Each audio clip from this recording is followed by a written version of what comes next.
सुप्रभात प्यारे बच्चों। स्कूल बियॉन्ड स्कूल में मैं पुनः लेकर आई हूँ आप लोगों के लिए एक नई वर्कशीट नंबर 5 यानी कार्यपत्रिका 5, जो कि पाठ 7 मुन्नों की स्वतंत्रता पर आधारित है। बच्चों हमने पाठ 7 मुन्नों की स्वतंत्रता इस पाठ का वाचन स्पष्टीकरण सब कर लिया, साथ ही हमने इसका अभ्यास भी कर लिया है। बच्चों अब पाठ 7 पर आधारित मुन्नों की स्वतंत्रता, इस पाठ पर आधारित यह जो वर्कशीट है, हमें इसे हल करना है। इसमें सर्वप्रथम प्रश्न 1 देखिए। प्रश्न 1 है, शब्दों के लिंग पहचान कर उन्हें सही खंड में लिखिए। अब देखिए यहाँ पर एक बड़ा सा क्लाउड बना है, यानी कि बड़ा सा बादल बना है, और इसके अंदर कुछ शब्द दिए गए हैं, माताजी, भैया, नौकरानी और बाबूजी। तो हमें क्या करना है, हमें इन प्रत्येक शब्दों का पुल्लिंग और स्त्रीलिंग लिखना है। साथ ही हमें यह भी लिखना है कि यह शब्द कौन से कॉलम में आएगा। जैसे माताजी, माताजी जो शब्द है यह कौन से कॉलम में आना चाहिए? क्या यह पुल्लिंग है? क्या यह स्त्रीलिंग है? हाँ, यह पुल्लिंग नहीं है, यह स्त्रीलिंग है। तो माताजी इस शब्द को हम स्त्रीलिंग के कॉलम में लिखेंगे और हम इसका पुल्लिंग ढूंढ कर लिखेंगे। तो माताजी का पुल्लिंग क्या है? बिल्कुल सही, पिताजी। तो हम सर्वप्रथम क्या लिखेंगे? पुल्लिंग के कॉलम में पिताजी, पिताजी का स्त्रीलिंग लिखेंगे माताजी। इसके पश्चात है बच्चों दूसरा भैया। तो भैया जो है यह पुल्लिंग है या स्त्रीलिंग है? बिल्कुल सही, यह पुल्लिंग है। तो अब हम इसे पुल्लिंग के कॉलम में लिख रहे हैं और हमें इसका स्त्रीलिंग लिखना है। तो भैया का स्त्रीलिंग क्या होता है? दीदी भी होता है बच्चों, और भाभी भी सही है। तो यदि आप लोग दीदी लिखते हैं तो भी सही है और भाभी लिखते हैं तो भी सही है। इसके पश्चात है बच्चों नौकरानी। तो नौकरानी यह शब्द किसका मतलब बोध करा रहा है? पुल्लिंग का या स्त्रीलिंग का? किसका प्रतीत हो रहा है यह शब्द?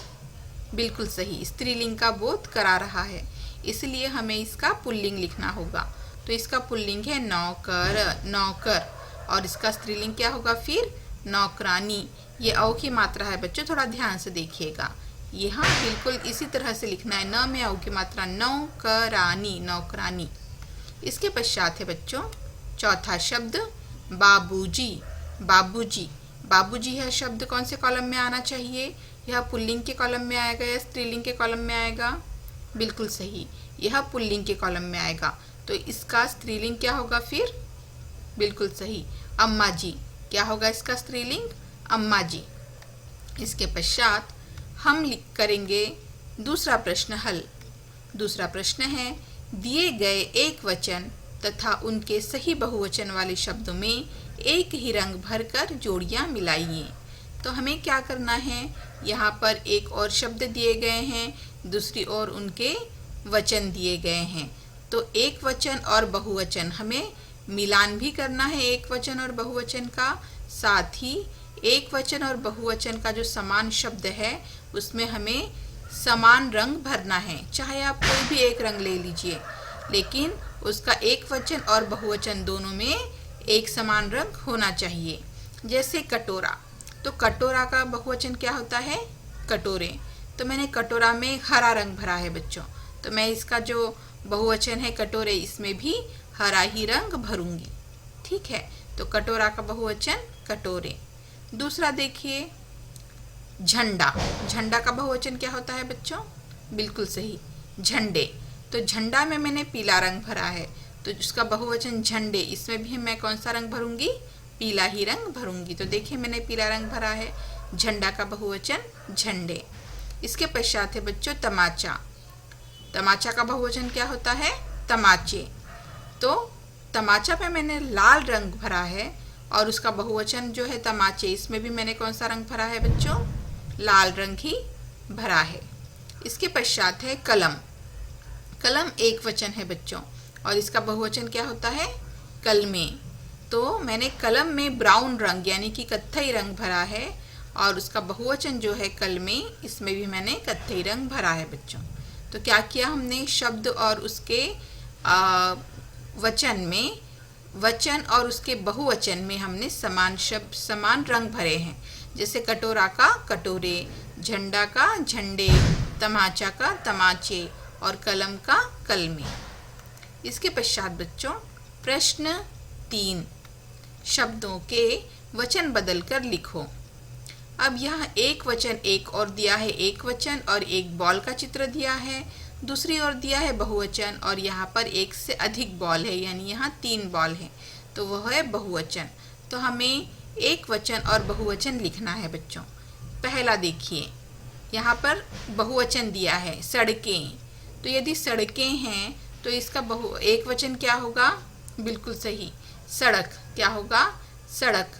इसके पश्चात है बच्चों दूसरा पुस्तक, तो पुस्तक एक वचन है, तो इसका बहुवचन क्या होगा बच्चों, बिल्कुल सही, पुस्तकें। क्या होगा, पुस्तकें। फिर तीसरा देखिए, तस्वीरें, यहाँ पर भी बहुवचन दिया है, तो इसका एक वचन क्या होगा बच्चों, तस्वीर। बिल्कुल सही, तस्वीर। तो बच्चों सर्वप्रथम मैं आपको बता दूं कि वचन के कुछ नियम होते हैं। हम अपने मन से कहीं भी बिंदी, कहीं भी कोई मात्रा या इस तरह से हम लोग नहीं लगा सकते हैं। वचन के कुछ नियम होते हैं, यह नियम मैं आपको बताती हूँ। जैसे हमने सड़क का सड़कें लिखा, तो हमने सड़क का सड़कें लिखा, सड़कें क्यों नहीं लिखा, केवल एक ही मात्रा क्यों नहीं लगाई, बिंदी क्यों लगाई, क्योंकि सड़क यह स्त्रीलिंग का बोध कराता है। तो जब कोई शब्द एक वचन में हो और स्त्रीलिंग का बोध कराता हो, तो बहुवचन करते समय उसमें एक ही मात्रा लग जाती है, और चूंकि वह स्त्रीलिंग का बोध कराता है तो वहाँ पर बिंदी भी लग जाती है। जैसे सड़क, यह हम लोग क्या कहते हैं, मैंने सड़क पार की, मैंने एक सड़क देखी, तो पार की, देखी, इससे हमें क्या समझ में आ रहा है कि जो सड़क है यह स्त्रीलिंग का बोध करा रहा है बच्चों। इसलिए हमने क्या किया, हमने सड़कें, इसका बहुवचन पहले सड़कें किया, पर चूंकि यह एक स्त्रीलिंग का बोध करा रहा है, इसीलिए हमने यहाँ बिंदी भी लगा दी, तो क्या होगा, सड़कें। इसी तरह से पुस्तक, पुस्तक किसका बोध कराती है, मैंने पुस्तक पढ़ी, मैंने पुस्तक देखी, मैंने पुस्तक फाड़ी, मैंने पुस्तक खरीदी, तो इससे किसका बोध हो रहा है, इससे भी स्त्रीलिंग का बोध हो रहा है। इसलिए जब इसका भी बहुवचन करेंगे तो हम पुस्तक लिखेंगे, उसमें एक ही मात्रा लगाएंगे पुस्तकें, और उसमें चूंकि यह सब शब्द स्त्रीलिंग का बोध करा रहा है तो हम यहाँ पर बिंदी लगा देंगे, पुस्तकें। उसी तरह से देखिए बच्चों तस्वीरें, यहाँ पहले से ही बहुवचन दिया है तस्वीरें, तो इसका एक वचन करते समय हमें क्या करना है, तस्वीर। बहुत ही आसान है बच्चों। इसके पश्चात प्रश्न 4 देखिए, शब्दों को जोड़कर नया शब्द लिखो। तो हमें क्या करना है, शब्दों को जोड़कर नया शब्द लिखना है। आपके समक्ष एक उदाहरण है, स्व प्लस तंत्र प्लस ता मिलकर बना स्वतंत्रता। ठीक है, स्वतंत्रता क्या बना, स्वतंत्रता। अब आपको इन 2 शब्दों को भी जोड़कर एक नया शब्द बनाना है। जैसे स्व प्लस राज्य, स्वराज्य, क्या बनेगा, स्वराज्य। अब दूसरा स्व प्लस अधीन, तो इसका क्या क्या बनेगा, स्वाधीन। अभी स्वाधीन कैसा बना बच्चों, मैं बताती हूँ। जब हम 2 शब्दों को जोड़ते हैं तो उसमें हमें एक बात ध्यान रखनी है कि पहले शब्द का अंतिम अक्षर और दूसरे शब्द का पहला अक्षर, इसमें यदि अ और आ है तो आ की मात्रा लग जाती है। जैसे जैसे स्व में देखो, व में अ है, अ प्लस अधीन में अ है, तो अ प्लस अ, नियम के अनुसार अ प्लस अ क्या बन जाता है, आ बन जाता है। और फिर हमें लिखना पड़ता है स्वाधीन। जैसे स्व में अ प्लस ये अ प्लस अ क्या बना, आ, तो फिर हमने क्या लिखा, स्वा। और धीन, तो अ प्लस अ जब आ बन गया तो हमें ये अ लिखने की जरूरत नहीं है, स्व प्लस अ प्लस धीन, तो अब हम इसे कैसे लिखेंगे? स्व में अ छुपा है और अ में भी ऑलरेडी अ है ही, तो हमें क्या करना है? स्व का अ और अ प्लस अ क्या हो जाता है? आ हो जाता है, इसलिए हम लिखेंगे स्व प्लस, अब उसमें ये आ की मात्रा लग जाएगी तो हो जाएगा स्वाधीन। क्या हो जाएगा? स्वाधीन। इसके पश्चात है बच्चों प्रश्न 5। उदाहरण देखकर लिखिए। जैसे अधिक प्लस तर अधिकतर, तो इसी तरह से हमें उदाहरण देखकर लिखना है। तो जैसे मैंने वो एक नियम बताया था आपको, उसी तरह से हमें इसे भी लिखना है। पर प्लस अधीन, तो हम इसे कैसे लिखेंगे? पर प्लस अधीन, तो क्या होता है? पराधीन। पर प्लस अधीन यानी पराधीन। पर यानी दूसरों के और अधीन यानी गुलाम। जब कोई दूसरों का गुलाम होता है उसे कहते हैं पराधीन। फिर है परतंत्रता। अब हम इसे कैसे लिखेंगे? इसका विच्छेद करके कैसे लिखेंगे? पर प्लस तंत्र प्लस ता। किस तरह से लिखेंगे? पर प्लस तंत्र प्लस ता। इसके पश्चात है बच्चों तीसरा आस पास। अब हमें इसे भी विच्छेद करके लिखना है, तो अब हम इसे किस तरह से लिख सकते हैं? आस प्लस पास। तो समझ में आ गया बच्चों किस तरह से हमने किया है? पराधीन, पर प्लस अधीन पराधीन, परतंत्रता, पर प्लस तंत्र प्लस ता परतंत्रता, आस धन पास आस पास। उसके पश्चात है बच्चों प्रश्न 6। अपने देश का झंडा बनाकर उसमें उचित रंग भरिए। तो हमें क्या करना है? हमें अपने देश का झंडा बनाना है, तिरंगा झंडा। तो मैंने यहाँ तिरंगा झंडा बनाया और हमने हमारे तिरंगे झंडे में उचित रंग भरा। पहले सबसे ऊपर हमने कौन सा रंग भरा? केसरिया रंग। दूसरा रंग कौन सा होता है? सफ़ेद रंग, तो यहाँ पर सफ़ेद रंग। और उसके पश्चात नीचे हरा रंग, और उसके बीच में होते हैं बच्चों 24 तीलियों वाला अशोक चक्र।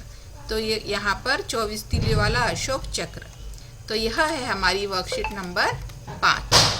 आपको क्या करना है? आपको बार बार इस वर्कशीट का अभ्यास करना है बच्चों। आज के वीडियो में बस इतना ही। मैं फिर उपस्थित होंगी किसी और दिन एक नए वीडियो के साथ। तब तक के लिए धन्यवाद बच्चों।